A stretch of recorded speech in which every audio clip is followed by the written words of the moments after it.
The Falcons are idiots, man. We let go of Grady Jarrett, our best defender. He barely had 3 sacks. I mean, they're like making no moves. What are we going to do to shore up our line? They signed Leonard Floyd and Diablo. Leonard Floyd, he's like 32 years old. What is he even going to do right now? Diablo, what is he? I just wish Terry would make a move. Our secondary sucks. But they just signed Jordan Fuller. Well, you know it's not going to work because the Falcons are cursed. Snarf, snarf. First and foremost, I got to dedicate this episode and this season upcoming to my little brother from another mother, David Weathersby. We lost tragically in a car accident recently. I'm not as fast, I'm not as tall, but before I pass, I got a ball. And ball you did indeed, sir. And if you see me cheering for the Cowboys this year, just mind your business. Now let's get down to business. In a string of recent good moves, in my humble opinion, Terry Fontenot has also just signed Jordan Fuller, which isn't necessarily the sexiest signing, but I love this signing, to be honest with you. If you look at a lot of defenses in the NFL, they play a lot of nickel. The most important philosophies in that nickel is having the start position. That's a defensive back who could play somewhat of that nickel back, cover a little bit, come up and run support, and also blitz a little bit. I think that's something that the Falcons are going to have to do by committee, but honestly, I think that Jordan Fuller helps them do that a whole lot better. If you look at his grading from last year, he's not necessarily a great pass coverage safety, but he was pretty good in pass coverage with the Rams, and they use him a lot more as a playmaker. And that's how I want to focus on him, is how the Rams used him a lot more. There's a lot of underneath routes, a lot of underneath throws where he came up as a good run defender, and they used him a lot more in robber coverage, where he kind of baited and was able to roam a little bit free and kind of drop back into that kind of middle hook zone. One of the biggest weaknesses for the Falcons last year was missed tackles on the second level between our linebackers and our safeties. And one of the biggest problems in our secondary was having Justin Simmons out there missing so many tackles. He was pretty good in coverage, but he was terrible against run support. And Richie Grant over the years, who they wanted to be a come up and fill safety, has not been good in pass coverage, and he's actually missed a few tackles last year as well too. So I feel like this signing with Fuller actually gives us kind of almost the best of both worlds. And when you have somebody back there like Jesse Bates, who can really be a blanket and a safety net for your defense, that allows this guy to be able to make a lot more plays underneath. Now, I think that this will allow us to cover a lot more backs out of the backfield and cover tight ends a lot more underneath, and give us a little bit more different looks with our safeties as well too, on a few more of the underneath to mid-tier routes that we might have. Fuller's a guy who's excellent in run support. He comes up and he doesn't have a problem filling. He doesn't miss a lot of tackles.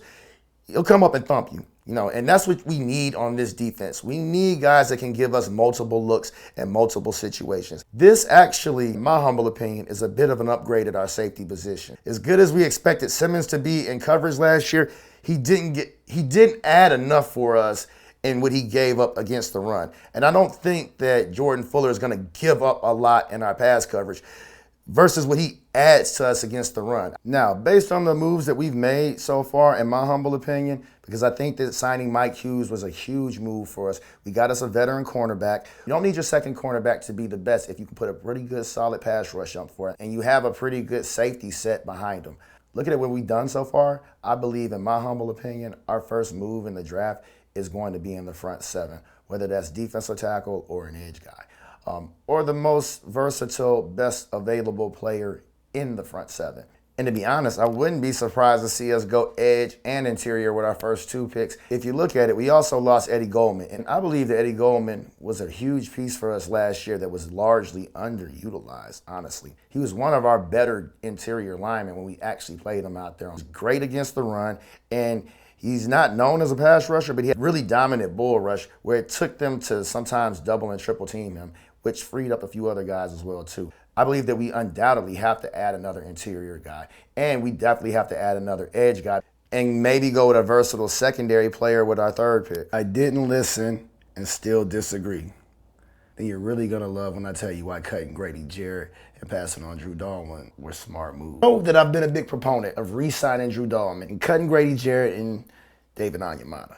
And the Falcons kind of went a little bit in that direction, except they let Drew Dalman walk and cut Grady Jarrett, which I do think is actually a smart move. I give them a B so far for what they've done in free agency. One reason I think letting Drew Dalman walk, it was smart. Chicago just signed him and made him the 2nd highest paid center in the league. And I love Drew Dalman more over the number of, say 36 over 3 years then 42 over 3 years. Talking about a really good player who's never made a Pro Bowl or made an All-Pro. And for that, you just can't pay him that type of money. Now, when I said that we should re-sign Drew, I didn't think that he was going to command quite as much on the open market. So shout out to James Francis Stevens for that one. You did say that he'd probably be getting highest paid center in the league money, and I doubted you. Good for you. But all in all, this is actually probably a better move. When you think about it, we've actually got two of the best guards in the league, one of the best run-blocking tackles in the league, and Jake Matthews is still a pretty good left tackle. You can't pay every guy on your offensive line money. We've already paid Jake Matthews. We've already paid Caleb McGarry, and we're waiting on that contract to run out. And Bergeron, we're going to have to pay him coming up. And honestly, I think he's better at guard than Dalman is at center. Now, when you got two guards, you don't have to have an all-star center. You put a guy in there. And honestly, I think Newsell's actually kind of filled in pretty good if we can get him at a discount. Now, I think he's earned the right to compete for the position next year. I'm not saying that you just give it to him coming into camp. You sign somebody or maybe draft somebody and let them push and compete for that. But the center doesn't have to be the strongest position on your line. So there's that. And I don't know that I can justify paying $14, $15 million to a guy who's not an all-pro. Now, when you look at cutting Grady Jarrett, I wanted to cut him and David Onyemata, but Grady Jarrett is commanding like $20 million per year. And David Onyemata is only around 16. Now, with the money that we saved on Grady Jarrett, we went and signed Diablo and Leonard Floyd. Now, we got two players who are more productive than one player. Leonard Floyd is a guy who was in the top 25 in sacks last year, and we didn't have to pay him a premium that we would have to pay somebody like Josh Sweat, who was commanding $20 million on the open market. We got Leonard Floyd for $10 million.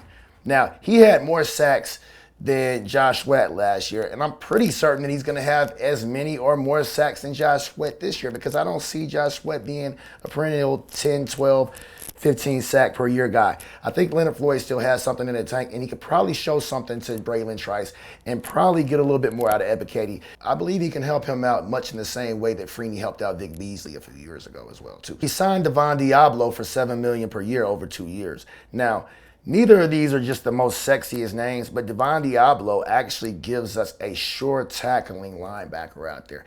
That was a huge problem for us last year. A lot of missed tackles in our second level amongst our linebackers and some of our secondary last year. So getting a sure tackling guy who's versatile, who you could probably play at that mic, maybe in some of your nickel packages, with some speed, who could play inside and outside a little bit. And while he's not the best coverage guy, he's a lot better than Nate Landman was last year in coverage. That's for sure. And he's definitely faster than him. So he closes speed better, and he's a better sure tackler. Over the course of his career, he's been a lot better of a tackler than Nate Landman has. If there's one thing he's been known for, it has been his tackling. Last year wasn't quite as good, but I think there might have been some personnel issues with the Raiders.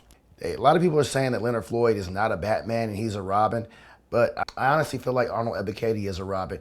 And Braylon Trice might possibly be the best pass rusher we have on this team. We don't know, but us switching to a 4-3, we have three guys who are going to be able to put their hands in the dirt and play consistently at DN, and we're going to need to have those guys playing a platoon approach. We're going to need to add another guy to that rotation as well, because none of those guys are really over 250. And I don't think that they're going to be an every down rushing edge guy necessarily. So adding a platoon approach is actually going to be really good for us. You look at it, Philly did the same thing last year. They didn't have a guy in their front seven who had more than 9 sacks last year. 8 actually, if you want to be technical about it. And moving on, last but not least, a lot of fans are upset that we still have Kirk Cousins on the roster this year. But if you're really honest about it, the Falcons hold all the cards. Kirk Cousins is going to want to play, and he's not going to want his legacy to be him ending riding pine. Teams are going to start becoming a lot more desperate, and they're going to think that they're only a quarterback away, and they're going to need them a viable starter, and I believe that Kirk does that for them.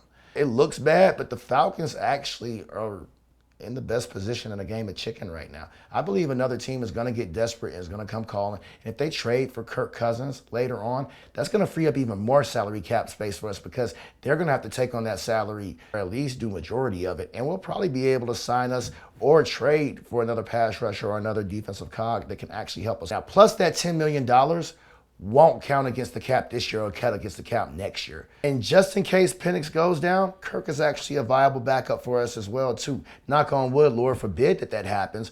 But we've seen it every year. Some of the best quarterbacks go down. And if you don't have a good insurance policy, you're kind of screwed. I don't know if we can have a better insurance policy than Kirk Cousins anyway. And he's actually been factored into the equation anyway. We honestly expected to have Penix riding the bench behind him for 2 years and learning from him. So the process has only been accelerated just by a little bit, but it's still the same outcome when it comes to money and salary cap hits. And we have Penix on his rookie deal, so that enables us to be able to do this. So it's actually looking pretty good for the Falcons right now, in my humble opinion. That's our show for today. If you love what we're doing over here at Point Game Official, hit that like and subscribe button for us. C-Mo to C. Mitchell checking out. Point Game Official, baby. Peace.